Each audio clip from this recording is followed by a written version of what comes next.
Baik pemirsa Banyu 1 TV, kita sudah masuk pada sesi yang ketiga dalam acara ngobeng malam ini dengan tema beradu dalih menggoyang pemilih. Nah, coblosan tinggal 6 hari. Ya, efisiensinya tinggal 3 hari ketika bicara soal kampanye bagi paslon 1 maupun paslon 2. Besok juga ada debat publik. Yang pertama sudah dilakukan dari mulai wakilnya, kemudian dari mulai cawabupnya, kemudian cabubnya, dan besok diselenggarakan oleh TV nasional, salah satu TV swasta di Indonesia. Dan untuk Banyuwangi diberi kesempatan untuk debat publik. Ini menarik, juga bisa dilihat dari tema malam ini. Dalih-dalih apa lagi yang nanti akan disampaikan dari masing-masing paslon 1 dan 2. Karena keduanya hadir, baik cabub maupun cawabubnya. Kalau tidak salah besok setelah jam 6 mungkin ya, jam 6 maghrib lah. Nah, saya akan kembali di ngobeng malam ini. Kang Sauki ini biasanya langsung cetar seperti itu. Karena awal debat pertama kemudian kedua, Kang Sauki selalu mencatat ini dan mempublis baik di Facebook atau di sosmed yang lain. Besok itu gimana ini Kang Sauki? Kira-kira sebelum ini kan masih belum terselenggara acara debat untuk Pilbub Banyuwangi itu kan besok. Kira-kira bagaimana proses daripada debat atau bangunan dalih paslon 1, paslon 2 itu? Ya Mas Bin, besok ini kan diikuti masing-masing paket lengkap ya. Ya. Calon bupati dan calon wakil bupati ikut semua. Dan temanya juga tema yang menyentuh langsung substansi mereka menjadi calon bupati, ya. Yaitu pembangunan ekonomi dan tata kelola pemerintahan gitu kan. Iya. Apa itu governance gitu kan. Iya. Nah, kalau kita flashback kepada apa itu debat sebelumnya, debat pertama dan debat kedua. Debat pertama, penilaian saya pribadi, saya melihat ternyata Neng Ibu ini cukup tangkas juga menjawab persoalan gitu kan.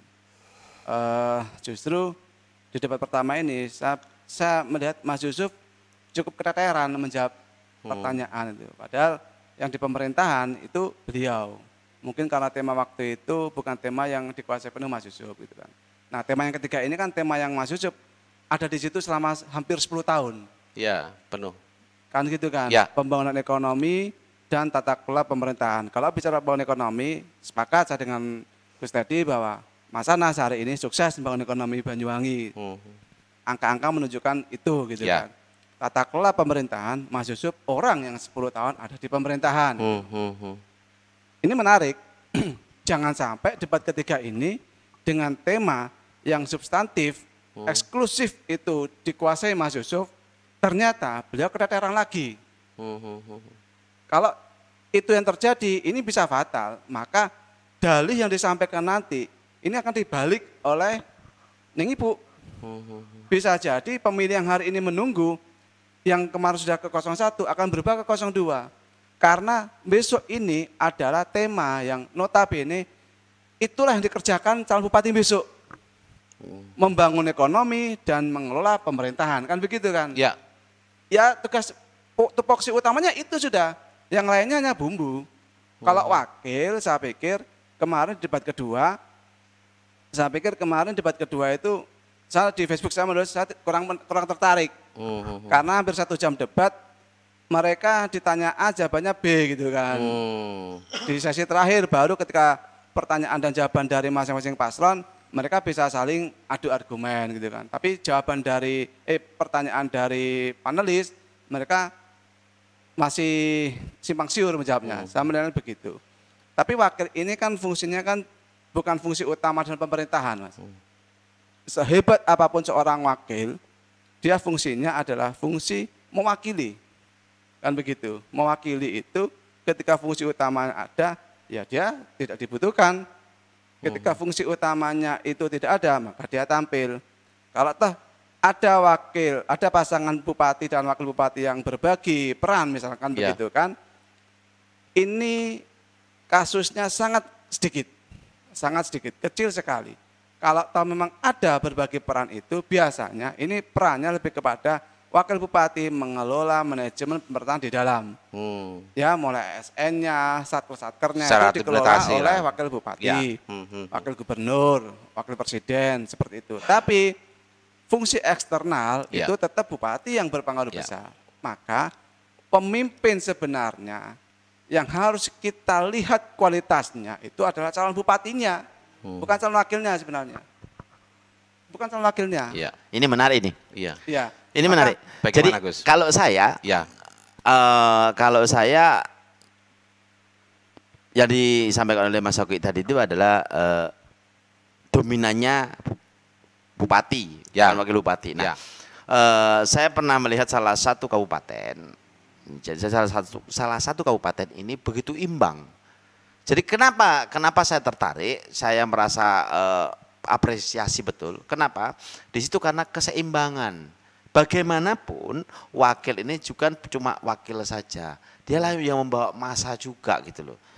Nah ini yang bagi saya penilaian saya ini harus kita rubah lah. Jangan cuma wakil itu meneng lek dikongkon ngongkon yang baru berangkat. Ini kan sebuah kesalahan besar. Nah, jadi kalau pandangan saya yang ke depan ini ayo dirubah.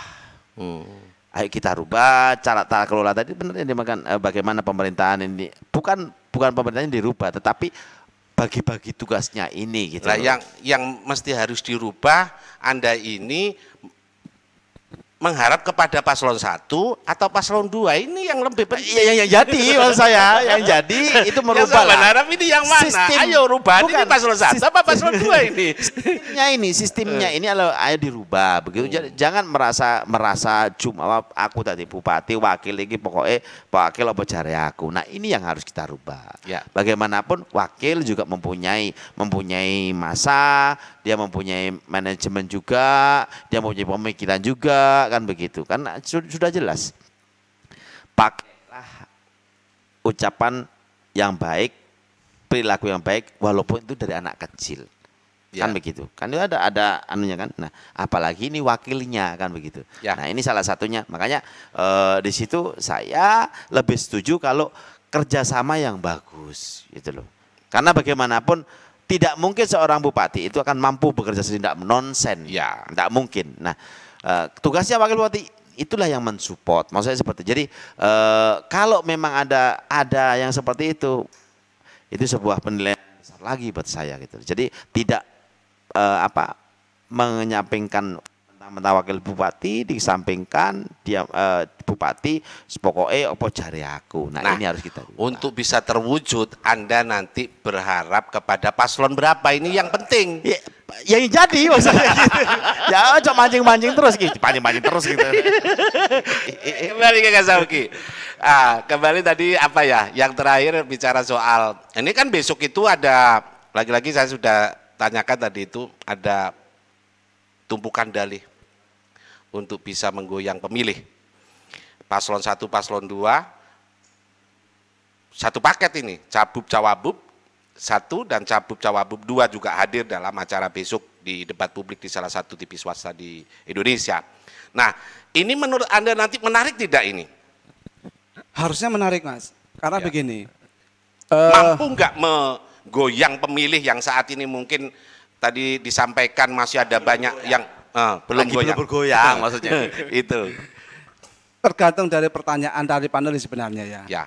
Kalau panelisnya itu pertanyaannya itu bagus, maka itu akan menjadi bagi sebagian masyarakat itu akan menjadi titik apakah mereka tetap bertahan di pilihannya atau berbalik milih yang lain. Karena ketika bicara pembangunan ekonomi, saya melihat semua program dari kedua paslon itu orientasinya hari ini yang dititik beratkan itu hanya UMKM. Yang lainnya tuh kurang begitu disampaikan. Anda melihatnya dari satu program UMKM ya? Karena itu yang dijarukan terus selama ini oleh Yang masing-masing digaungkan, paslon. yang digaungkan. Artinya kedua paslon ini program unggulannya UMKM, Mas. Oke. Entah dengan bahasa apa sama. Karena memang kenapa UMKM? Ini program yang senyatanya nyata atau real di masyarakat. Kenapa juga begitu? Ini program dari Bappenas, gitu kan. Program dari Presiden bahwa Bappenas punya program pasca Covid gitu kan, pasca pandemi yang itu menitik beratkan UMKM sampai 2024. Digoreng lah. Ini kasusnya sama sebenarnya dengan ketika Bu Ratna mencalonkan bupati dulu. Program pendidikan gratis 9 tahun. Ini kan program Mendiknas waktu itu kan. Pendidikan gratis 9 tahun. Cuman bagaimana para calon menangkap isu itu menjadikan sebuah isu kampanye yang luar biasa di bawah. Nah, ketika mereka hanya berkutat soal UMKM dan bukan mengabaikan sih, kurang mengunggulkan program yang lain, padahal ekonomi ini tidak bisa UMKM. Ya. Cuman UMKM ini salah satu bentuk pembangunan ekonomi yang hari ini terbukti mampu bertahan di tengah krisis pandemi. Ya. Daripada yang lain. Ya. Kan begitu kan, Mas? Ya. Sama dengan ketika Krismon dulu, ternyata ekonomi syariah yang disepelekan lebih mampu bertahan daripada ekonomi perbankan konvensional waktu itu. Maka sekarang banyak sekali ekonomi syariah gitu kan. Hampir semua bank punya basis ekonomi syariah. Sama UMKM. Sekarang hampir semua desa bahkan di level perusahaan mereka membangun jaringan-jaringan UMKM. Perusahaan-perusahaan besar sekarang, Mas, itu mulai memecah unit-unitnya itu menjadi unit kecil-kecil UMKM. Sebagai apa? Penopang ketika perusahaan ini kolaps. Mereka ini masih bisa ada penghasilan, kan begitu kan. Nah, pertumbuhan ekonomi nanti tidak hanya bicara itu. Ini diuji. Mas Yusuf yang sudah 10 tahun punya enggak solusi perubahan? Kan begitu kan? Neng Ibu yang mendampingi Mas Anas 10 tahun, apa solusi kesinambungannya? Ya. Kan begitu. Karena kalau bicara kesinambungan, UMKM ini bukan hal yang prioritas di pemerintahnya Mas Anas sebenarnya. Kan begitu ya? Nah, kesinambungan apa yang ditawarkan? Di sini nanti kita akan diuji. Terus tata kelola pemerintahan. Mas Yusuf memang lama di pemerintahan. Tapi jangan salah, Neng Ibu ini berapa kali ikut pendidikan, pelatihan tentang tata kelola pemerintahan inovatif. Di Osaka kalau tidak salah. Dan juga tata kelola smart city dan sebagainya. Artinya, apakah Mas Yusuf mengupgrade kemampuan beliau tentang tata kelola pemerintahan? Apakah Neng Ibu ini memang menguasai apa yang pembelajarannya diikuti sehingga juga update dengan tata kelola pemerintahan terbaru. Karena begini, pemerintahan hari ini itu berbeda dengan pemerintahan kita 20 tahun yang lalu, 10 tahun yang lalu. Dulu pemerintahan kita ini berbasis kertas berkas, birokratis. Ya. Hari ini basisnya paperless dan inovatif. Hampir semua pemerintahan sekarang ini mengarah kepada semua produk pemerintahan itu digital. Tanda tangan digital, tanda foto biometrik dan sebagainya, macam-macam lah digital ya. Dan itu inovasi-inovasi. Apakah Mas Yusuf upgrade terhadap itu? Kalau pertanyaan panelis itu tajam di sisi itu akan menggoyang pemilih. Saya yakin akan menggoyang pemilih. Karena begini, contoh kebijakan akte gratis, KTP gitu kan. Ini kan digital semua produknya. Kan begitu. Produk digital semua. Kalau masih bicara birokrasi di sini lewat sudah. Orang yang merasakan dampak dari manfaat digital itu akan kiai gitu akhirnya. Mudah-mudahan besok terjadi perdebatan yang luar biasa dan itu bisa memberikan gairah dan pemilih bisa bergoyang-goyang. Harapan saya begitu. Karena kalau pesta tidak ada goyang dangdutnya tidak menarik loh Mas. Gairahnya itu biar muncul. Jangan diam, hari ini kita lihat semi musyawarah, dua debat musyawarah. Tapi bagi saya seperti itu. Begini, kalau pandangan saya sih debat kalau masih menjurus dalam hal-hal itu saya kira biasa saja. Artinya Anda melihat kalau misalkan debat besok itu sama seperti yang kemarin-kemarin. Seperti yang kemarin-kemarin. Realnya. Yang kita tunggu kan realnya saja. Yang kita tunggu realnya, apa yang akan dikerjakan dan yang dikerjakan, kan itu yang jelas itu. Masyarakat ini Banyuwangi ini tidak butuh orang pintar sekarang. Butuh orang ngerti. Kalau pintar banyak.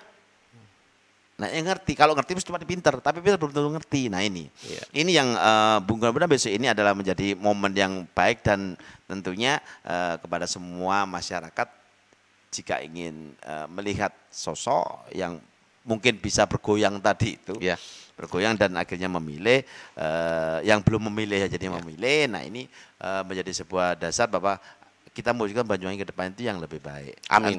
Entah itu siapa yang jadi, yang jelas sekarang ini kita memang dihadapin oleh dua pemilih kan begitu. Ya. Nah itu Lepas itu baik atau buruk, kita harus memilih. Ya, baik atau buruk, putra daerah tidak, ya tetap harus kita pilih kan gitu. Tapi ini salah satu memang PR besar buat kita lah sebagai warga Banyuwangi yang baik tentunya. Saya cuman bisa berharap ya. Ya, harapan sekalian closing statement.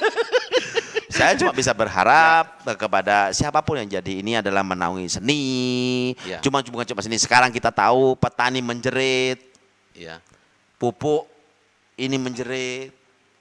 Nah, terus banyaknya anak-anak yang lulus sekolah dan yang pensiun cuma sedikit. Ini kan harus kita pikir, banyak pemikiran seperti itu. Bagaimana kita menciptakan UMKM tadi dibicarakan oleh Mas Oki itu adalah memang benar. Ini yang harus kita ciptakan. Jangan nanti kita hanya mengandalkan ijazah nilai bagus akhirnya cuma menjadi pegawai. Bagaimana kita menciptakan pegawai? Yang penting kan itu. Nah, jadi kita membuka peluang ini adalah peluang yang besar. Nah, ini pemikiran baik tokoh yang akan memimpin Banyuwangi ke depannya. Seperti ini. Jadi jangan kita hanya melihat bahwa pokoknya iki sing pinter, iki dijupuk, liyane dienggono. Jangan sampai. Saya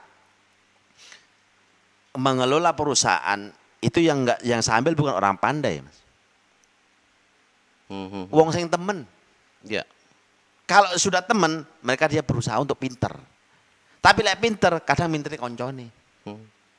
Ini, jadi saya beranggapan bahwa saya tidak ingin bahwa ya sebuah kelola pemerintah kan seperti itu juga kan. Dari contoh kecil dulu kita kerjakan, baru kita yang besar. Memang saya tidak ada pengalaman di pemerintahan, tidak ada sama sekali. Saya kira, tapi bagaimanapun itu adalah pemerintahan juga adalah seperti apa yang kita kerjakanlah di rumah kan begitu. Benar ya Mas ya? Seperti itu ya. Manajemen perbandingan lah. Manajemen perbandingannya. Cuman ini skup kecil, yang ini skup besar kan begitu. Nah, kalau harapan saya kepada siapapun yang jadi ini adalah memberikan peluang yang baik kepada semua masyarakat. Masyarakat ini ada petani, ada pelaut, ada itu pertambangan, terus ada perkebunan, ada kesenian dan yang lainnya lah. Nah, terus jangan jumawa. Artinya ada di sini ada paslon 02 yang didukung oleh partai besar PDIP dan Gerindra, dan juga ada P3 di situ yang merasa partai besar jumawa, meremehkan pada yang lain. Nah, ini sebuah yang tidak inginkan lah. Dan juga kepada yang 01 yang didukung oleh para tokoh-tokoh besar sampai kemarin MUI mengeluarkan surat. Nah, ini kan sebuah peringatan, teguran. Ulama jangan diseret-seret ke politik. Nah, ini memang artinya itu kita jangan sampai terbawa arus seperti itulah. Dan MUI sampai mengirim surat itu berarti kan ada sesuatu. Nah, ini intinya kita sebagai warga Banyuwangi, saya sebagai rakyat biasa ingin menginginkan damai, pemilu yang damai, dan tentunya kita melihat ke depannya seperti apa. Jangan pernah takut dengan mentang-mentang kita nanti jangan terpengaruh dan ketakutan. Artinya di sini sudah saya jelaskan tadi, jangan terpengaruh nanti itu dinasti, yang ini nanti itu adalah istilahnya itu kesinambungan yang nanti itu berjalan kepada akar-akar ke keluarga. Nggak perlu itu. Saya kira semuanya di sini adalah satu, yang berperan penting adalah partai politik. Karena Indonesia berdiri di atas partai politik. Nah, ini politisi Banyuwangi inilah yang bergerak. Jangan karena memandang karena uang. Nah, ini yang saya ingin gaungkan, yang saya ingin dengungkan itu bahwa ayo politisi Banyuwangi ini adalah betul-betul revolusi akhlak. Betul-betul memilih calon itu sopo. Jangan krono opo. Nah ini yang saya anukan itu. Jadi revolusi akhlak itu bukan hanya kepada masyarakat, tetapi juga pada elit politik yang ada di Banyuwangi ini. Nah itu loh. Jangan kita terpengaruh dengan saya itu masalah uang dan uang. Sampai kapan ini terjadi? Makanya saya setuju dengan Jember. Saya kagum dengan Bu Faida. Kenapa? Keberaniannya mendobrak ini yang saya kagumi. Bukan karena dia menentang enggak, tapi kekaguman saya adalah berani mendobrak. Terlepas nanti kalah menang itu urusan belakang. Kan ini. Ya. Jangan sampai yang Banyuwangi yang kita cintai ini adalah berdiri atas politik. Ayo politisi-politisi Banyuwangi yang arif dan bijaksana. Betul-betul memikirkan kepada kepentingan rakyat karena jenengan dipilih itu dari suara rakyat, bukan dari suara diri sendiri. Tidak akan pernah jadi. Nah, jadi Gus Teddy mengajak suara memilih paslon 1 atau paslon 2 ini? Tetap nanti tanggal 5 saya. 1 atau 2. Gitu kan itu. Intinya adalah sulit juga ini kalau malam ini bisa. Bukan, Mas. Saya bersikukuh. Saya tidak melihat orangnya. Tapi saya ingin melihat program-programnya dan melihat dalil-dalil, bukan dalil kan sudah program-program dalil-dalil dan juga pekerjaannya begitu loh. Artinya bisa memberikan ruang baik kepada seniman, kepada semuanya, kepada pedagang, asongan kayak apa itu semuanya memberikan program-program yang jelas, jangan mengotak-ngotakkan kan begitu. Nah kalau kemarin ini pandemi, seniman berteriak pandemi karena memang pandemi nggak bisa. Siapapun pemimpinnya kalau kemarin pandemi akan merusak juga. Tidak akan bisa. Contoh sekarang yang terjadi di Jakarta, repot karu-karuan. Nah ini jangan sampai Banyuwangi yang kita cintai ini bagaimanapun teman-teman saya seniman lebih bersabar karena bagaimanapun ini pandemi. Pandemi harus memberikan, ayo kita sama-sama berpikir secara realistis, jangan karena merasa kepengen tanggapan pada akhirnya akan merusak yang lain. Nah ini makanya saya kemarin teman-teman yang cerita kepada saya balikkan. Yang menentukan ini adalah bukan daerah. Yang menentukan adalah pusat kan repot. Selama surat dari Kapolri tidak dicabut, nggak akan bisa. Nah ini. Selama dari BNPB tidak mencabut surat pandemi ini, nggak akan bisa. Siapapun bupatinya saya kepengen tahu. Siapapun Kapolresnya saya kepengen tahu. Mau berangan atasan tidak memerintahkan kok, baru kalau memerintahkan sudah boleh, baru boleh. Nah ini Mas, ini sekedar harapan saya sekali lagi adalah ayo kita songsong Banyuwangi ini dengan baik, memilih dengan baik. Kalau mengikuti saya yang tanggal 5 gitu lah. Artinya saya bebaskan silakan memilih sesuai dengan nurani, mana yang terbaik, mana yang bisa menjadi panutan, itu saya kira jangan disangkut pautkan dengan agama, jangan disangkut pautkan dengan suku, jangan disangkut dengan apapun, tetapi ayo kita melihat ke depannya. Siapapun yang jadi, mudah-mudahan nanti 2024 lebih baik dan memunculkan putra-putra terbaik. Amin. Ya itu yang saya inginkan. Oke, terima kasih Gus Teddy. Itu tadi kalimat penutup dari Gus Teddy. Kalau Kang Sauki satu kalimat penutup atau mungkin sedikit tambahan untuk bisa lebih menyumringai dari ngobrol bengi malam ini, silakan. Orang seperti Gus Teddy ini kan bersikukuh ya.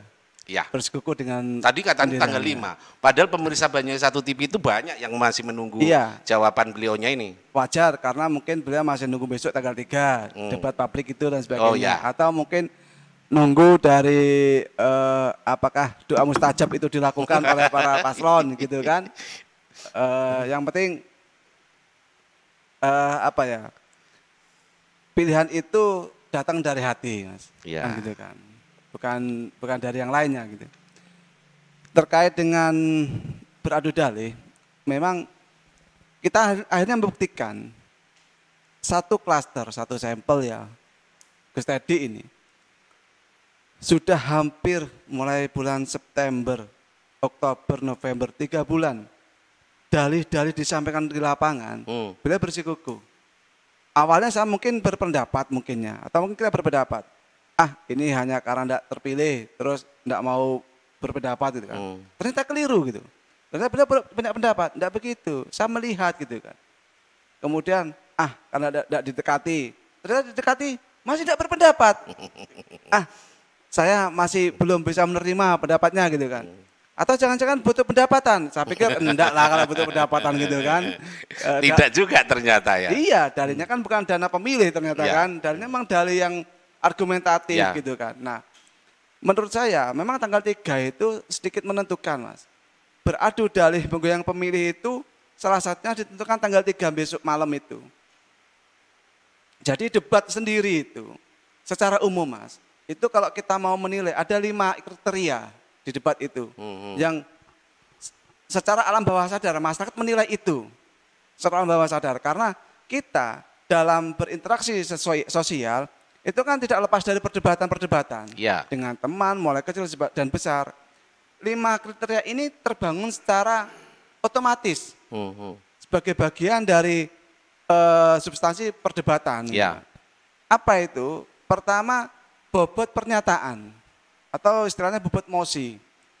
Kalau kita berdebat dengan orang, pembahasan perdebatan itu tidak menarik, kan kita juga tidak tertarik juga akhirnya kan. Maka bobot pertanyaan dari panelis ini menentukan juga kualitas debat. Yang kedua, kesesuaian pendapat.